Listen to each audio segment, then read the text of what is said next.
পবিত্র আত্মা নেমে আসবার ভবিষ্যৎবাণী। যোহন লিখিত সুসমাচার 7 অধ্যায় 1 থেকে 13 পদ যখন আপনি পাঠ করবেন সেখানে এই বিষয়টি আপনি দেখতে পাবেন। যিশু জেরুসালেমে যাওয়ার আগে অপেক্ষা করলেন। তিনি গালিলে বাস করতে লাগলেন, কারণ জিহুদিরা তাকে মেরে ফেলতে চেয়েছিল। তার ভাইয়েরা অবিশ্বাস করে তাকে ঠাট্টা তামাশা করেছিল। তাদের মাংসিক অভিলাষের কারণে এই পৃথিবীর আত্মার বশবর্তী হয়ে তার ভাইয়েরা তাকে বলল যে তিনি যেন জগতের সামনে নিজেকে তুলে ধরেন এবং তার ব্যক্তিগত লাভের জন্য তার কাজ ব্যবহার করেন। তিনি তাদের এই স্বার্থপরতা এবং স্বেচ্ছাচারিতার জন্য তিরস্কার করলেন।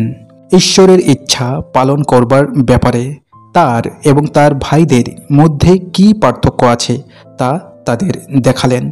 কিন্তু পিতার ইচ্ছা অনুসারে সময় যখন প্রস্তুত হলো, তখন তিনি কুঁড়ে ঘরের পর্ব পালন করতে গেলেন। যোহন লিখিত সুসমাচার 7 অধ্যায় 1 পদ থেকে 11 অধ্যায় 53 পদ যখন আমরা পাঠ করব, তিনি কে ছিলেন সেই বিষয়ে মতবিরোধের সময়কার ভূমিকা ছিল। তার ভাইয়েরা তাকে বিশ্বাস করত না এবং লোকেরা তাকে বুঝতে পারত না। আজ এই পর্যন্ত, দেখা হবে পরবর্তী ভিডিওতে। ভালো থাকবেন সকলে, ধন্যবাদ।